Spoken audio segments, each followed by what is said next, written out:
Comme vous l'avez compris, la reconstruction demande du courage, de l'acceptation.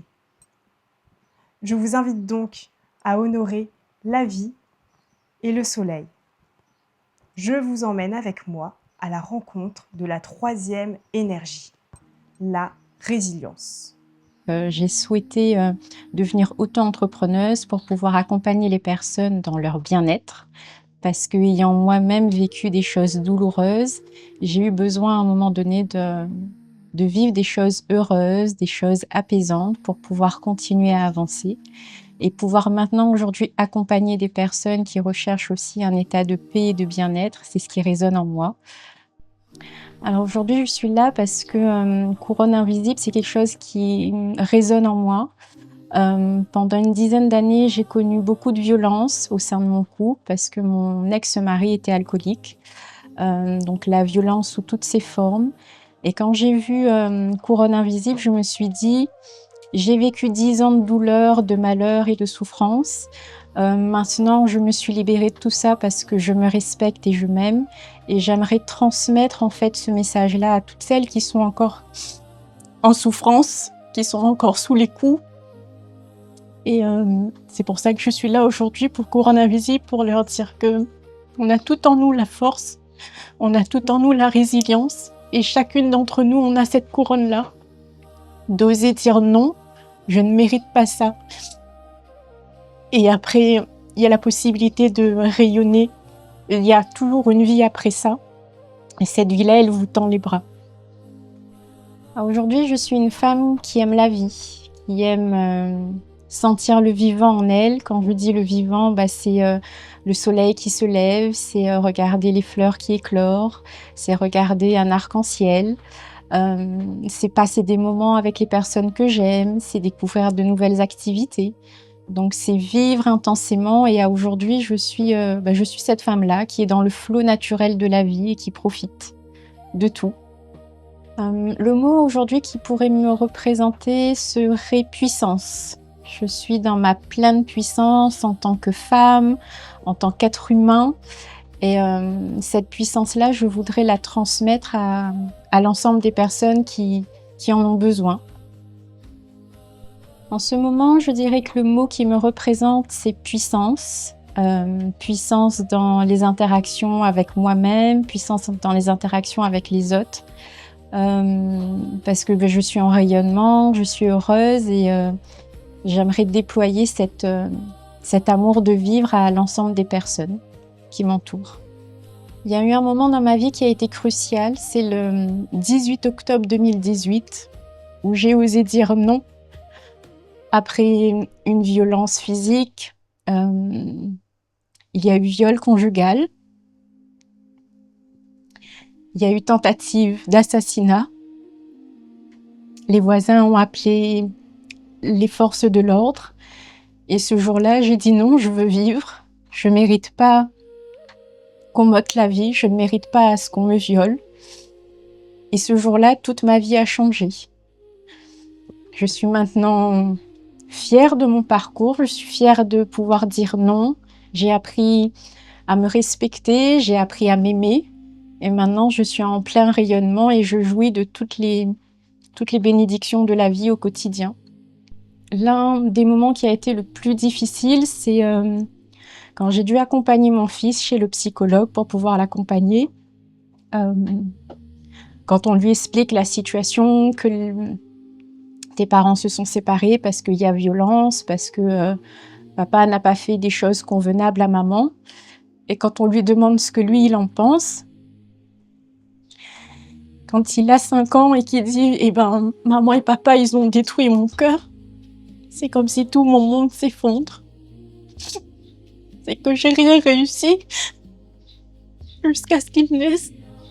Et de me dire, du fait de ne pas m'aimer, de ne pas me respecter, j'ai détruit le cœur de mon fils. Et ça a été la chose la plus marquante. Aujourd'hui, il a 10 ans. Aujourd'hui, le cœur a été accompagné. Le cœur rayonne différemment. Et je peux dire maintenant qu'il est heureux et épanoui. Et ça, c'est ma plus belle réussite dans la vie. Alors l'épreuve de la violence me permet aujourd'hui de savoir que j'ai une force insoupçonnée à l'intérieur de moi, un peu comme une intuition qui me dit il faut vivre, il faut continuer, il faut avancer.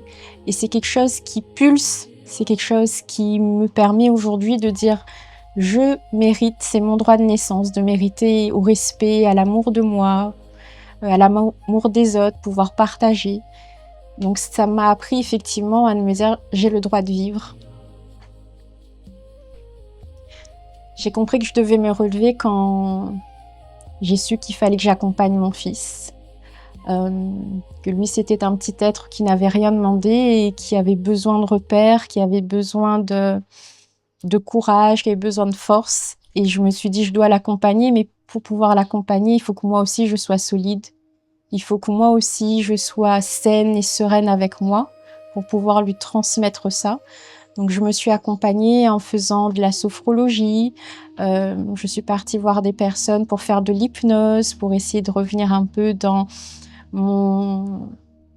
mes pensées, comprendre ce qui se passe dans mon conscient, dans mon inconscient, pour pouvoir vraiment être en paix avec moi-même. Et cette paix-là m'a permis aussi de me pardonner et de prendre la responsabilité, parce que quand on est dans un couple et qu'il y a de la violence, il y a certes l'agresseur, mais il y a aussi la victime.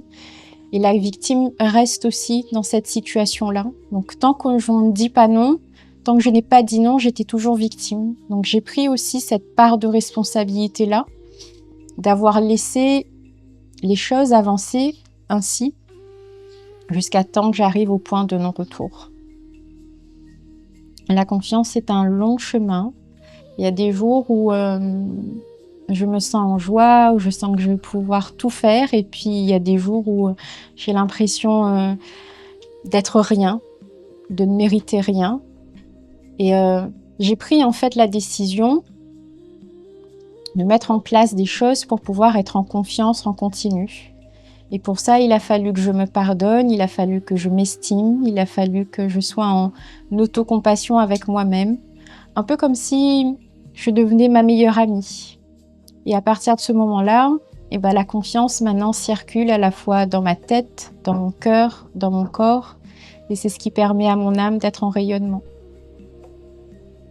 Aujourd'hui, ma couronne invisible, si je devrais la décrire, ça serait l'amour, tout simplement. L'amour de soi, l'amour des autres, l'amour de la vie. Si je devais accompagner une personne qui se sent perdue aujourd'hui, je lui dirais un jour à la fois. Avance dans ton propre rythme et sache que tu es aimé, que tu es respecté. Ose dire non à tout ce qui te détruit et ose dire oui à la vie qui te bénit. Si j'ai un message à faire passer aux femmes aujourd'hui par rapport à mon expérience, c'est que si aujourd'hui je suis debout, c'est parce que c'est possible. Donc si demain vous avez aussi envie d'être debout, sachez que c'est possible. L'envie de vivre, vivre simplement, pleinement, à chaque souffle de vie et toujours être dans la gratitude d'avoir ce don précieux en fait, ce cadeau précieux qu'est la vie, c'est merveilleux. Je suis fière aujourd'hui d'être au sein de ce partage, de pouvoir transmettre mon expérience auprès des femmes qui sont encore en souffrance. Je crois que c'est ma plus belle réussite en tant que femme, en tant que victime, en tant que mère, en tant que fille, en tant qu'être humaine. Si je pouvais parler à la petite fille que j'étais, je lui dirais simplement « Je t'aime ». Quoi qu'il arrive, reste centré dans l'amour, reste centré en toi, et la vie aussi t'aime. N'aie nul doute de ça.